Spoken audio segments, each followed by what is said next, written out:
विकास एक बहुत मेहनती और शरीफ लड़का है। उसकी पत्नी प्रिया और माँ गीता हर समय लड़ती रहती है, लेकिन वो बेचारा ना तो माँ को समझा पाता है और ना ही पत्नी को। उन दोनों की लड़ाई में नुकसान हमेशा विकास का ही होता है। एक दिन विकास थका हारा ऑफिस से घर लौटा। प्रिया, चाय बना दो ना, मैं बहुत थक गया हूँ। अपनी माँ से कह दो, बना देंगी। वैसे भी तो दिन भर खाली बैठी रहती हैं। माँ, आप ही चाय बना दो ना। पत्नी के बोलते ही माँ के पास आ जाता है। तेरी पत्नी के हाथ में मेहंदी लगी है क्या? बोल उसे, वो क्यों नहीं बनाती? आप दोनों से बोलकर ही गलती कर दी मैंने। मैं ही बना लेता हूँ चाय। बस ये बता दो, आप दोनों को पीनी है या नहीं? बेचारा विकास थका हारा ऑफिस से आया और चाय बनाने किचन में घुस गया। चाय बनाते बनाते वो सोचने लगा, क्या किस्मत है मेरी, कोई चाय तक पूछने वाला नहीं। ऑफिस से थके हारे आओ और खुद चाय बनाओ। हे भगवान, ये दोनों कब सुधरेंगी? विकास चाय बनाकर ले आता है। तीनों चाय पीते हैं।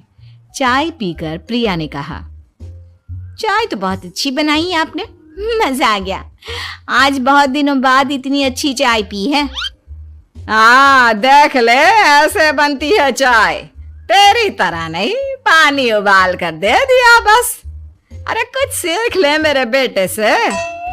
माँ जी, आप ही सीख लो ना कुछ। आप भी तो ऐसी चाय बनाती हो जैसे काढ़ा बना दिया हो। अरे फिर से शुरू हो गई आप दोनों। मैंने चाय आप दोनों की लड़ाई खत्म करने के लिए बनाई थी, लेकिन आप दोनों किसी ना किसी तरह लड़ाई करने के बहाने ढूंढ ही लेती हो। वैसे कल मैं ऑफिस नहीं जा रहा हूं, इसलिए आप दोनों से हाथ जोड़कर कहता हूं कि कल घर में मुझे किसी तरह की कोई लड़ाई नहीं चाहिए। विकास ने अपनी पत्नी और माँ को समझा तो दिया, लेकिन ऐसा संभव ही नहीं था कि उन दोनों में किसी बात को लेकर बहस ही ना हो। जैसे ही सुबह विकास की आंख खुली तो घर में जंग हो रही थी, और आज उस जंग का विषय था, कपड़े कौन धोएगा। माँ, प्रिया, आप दोनों को कल समझाया था ना कि लड़ाई नहीं लड़नी है। मैं अपने घर में एक दिन चैन से रहना चाहता हूँ। ये बात क्यों नहीं समझ में आती आप दोनों को? अच्छा जी, मैं कहाँ लड़ रही हूँ? आपकी माँ ही हर समय सर पर सवार रहती है। अगर ऐसे ही चलता रहा ना तो मैं घर छोड़ दूंगी। अरे तो चल ही जाना, तुझे रोका किसने है? तेरे जाने से मुझे और मेरे बेटे को थोड़ा चैन तो मिलेगा। और नहीं जा सकती ना तो बता दे, मैं ही ये घर छोड़ देती हूँ। बस करो माँ, अगर ऐसे ही चलता रहा ना तो आप लोगों का पता नहीं, लेकिन मैं ये घर जरूर छोड़ दूंगा। अब ये बताओ, लड़ाई किस बात पर हो रही है? अरे मैं सुबह से किचन में काम कर रही हूँ और अभी दोपहर के खाने की भी तैयारी करनी है, लेकिन माँ जी मेरे पीछे पड़ी है, कपड़े धो ले, कपड़े धो ले। अरे इतना ही बुरा लग रहा है तो आप खुद धो लो ना। हाँ धो लेती, तेरी तरह काम चोर नहीं हूं मैं, लेकिन सुबह से घर की साफ सफाई कर रही हूँ, अब कपड़े नहीं धो सकती। मेरी कमर में वैसे ही दर्द रहता है, कपड़े धोकर अपने लिए और मुसीबत खड़ी नहीं करनी है मुझे।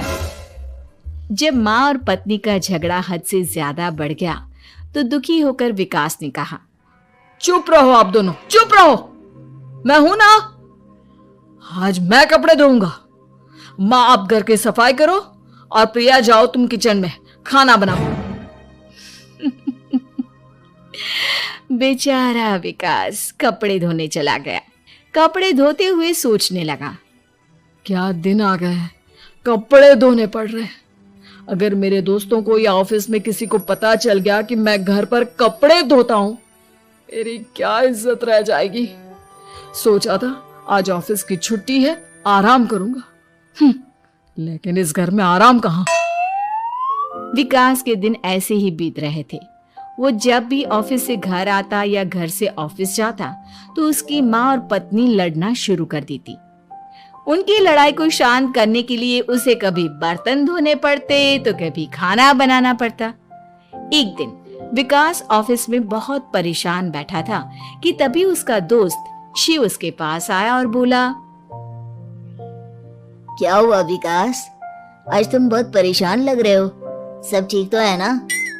अरे क्या बताऊं तुझे, क्या करेगा जानकर। बता दे क्या बात है, क्या पता मैं तेरी कोई मदद ही कर दूं। शिव के बार बार कहने पर विकास ने उसे सारी बात बता दी। यार मेरी बीवी और माँ दोनों आपस में लड़ती रहती है।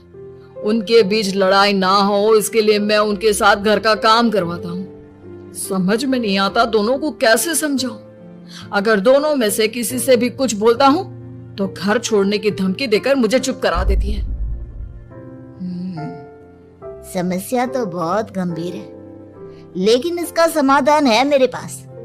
अब तेरे घर में जब भी लड़ाई हो तू मुझे बता देना, बाकी मैं संभाल लूंगा। शिव ने विकास को सारी बातें समझा दी। शाम को विकास घर पर पहुंचा तो वहां पहले से ही लड़ाई का माहौल था।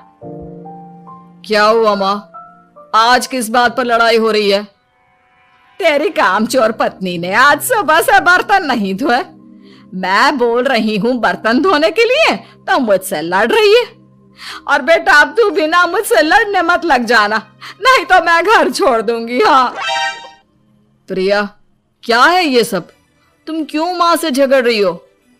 अरे मुझसे क्यों पूछ रहे हो? मैं तो दिन भर काम में लगी रहती हूँ।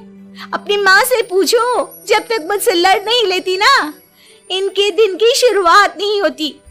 और अब अगर आपने ज्यादा सवाल जवाब किया ना तो मैं घर छोड़ दूंगी। हाँ। जब दोनों की लड़ाई हद से बढ़ गई तो विकास ने शिव को फोन किया। शिव अपने साथ 2 औरतों को ले आया।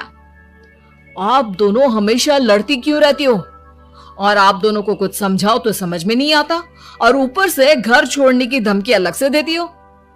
अब एक काम करो, आप दोनों अपना अपना सामान उठाओ और निकलो यहां से। मैं अपने लिए नई पत्नी और नई माँ ले आया हूं। नई माँ और नई पत्नी की बात सुनकर गीता और प्रिया हैरान हो गई। गीता तुरंत बोली, हाय हाय बेटा, नई पत्नी तो लोगों को अक्सर लाते देखा है, लेकिन ये नई माँ कहाँ से ले आया? बेटा मैं ही तेरी माँ हूँ, ओरिजिनल। आपने मुझे इतना बड़ा धोखा दिया, आप दूसरी पत्नी ले आए। आप तो प्यार के बहुत बड़े बड़े दावे करते थे, आज आपने मेरे साथ इतना बड़ा धोखा किया। आप दोनों हर समय लड़ती रहती हैं और दोनों के साथ घर का काम मुझे करना पड़ता है। ऊपर से आप दोनों हर समय घर छोड़ने की धमकी देती रहती हो। और क्या करता मैं? आप दोनों ने मेरे सामने कोई और रास्ता ही नहीं छोड़ा। लेकिन ये दोनों बिल्कुल ऐसी नहीं है। ये दोनों बहुत अच्छी हैं, आपस में कभी नहीं लड़ती और तुम्हारा बहुत ख्याल रखेंगी। अब या तो तुम अपनी पुरानी माँ और पत्नी से बोल दो कि ये घर छोड़कर चली जाए, या फिर तुम ये घर छोड़ दो। तुम अपनी नई पत्नी और नई माँ के साथ मेरे घर में रह सकते हो दोस्त। जब बहुत बोलने के बाद भी गीता और प्रिया घर छोड़ने के लिए तैयार नहीं हुई तो विकास घर छोड़कर जाने लगा। विकास मेरे बच्चे, बुढ़ापे में अपनी माँ को छोड़कर मत जा। मैं तेरे बिना नहीं रह सकती। आज के बाद मैं कभी भी बहू से नहीं लड़ूंगी। मुझे माफ कर दे मेरे बेटे। मुझे भी माफ कर दो। अब मैं कभी भी माँ से या आपसे घर का काम नहीं करवाऊंगी और ना ही मैं लड़ूंगी। सारी बात ठीक है, लेकिन ये जो आप दोनों बात बात पर घर छोड़ने की धमकी देती हो, उसका क्या? प्रिया और गीता एक साथ बोल पड़ती हैं। नहीं नहीं, हम कभी घर छोड़ने की बात नहीं कहेंगे। नहीं नहीं, हम कभी घर छोड़ने की बात नहीं कहेंगे। माँ और पत्नी के इतना रोने पर विकास ने उन्हें माफ कर दिया और शिव उन दोनों औरतों को वहां से लेकर चला गया।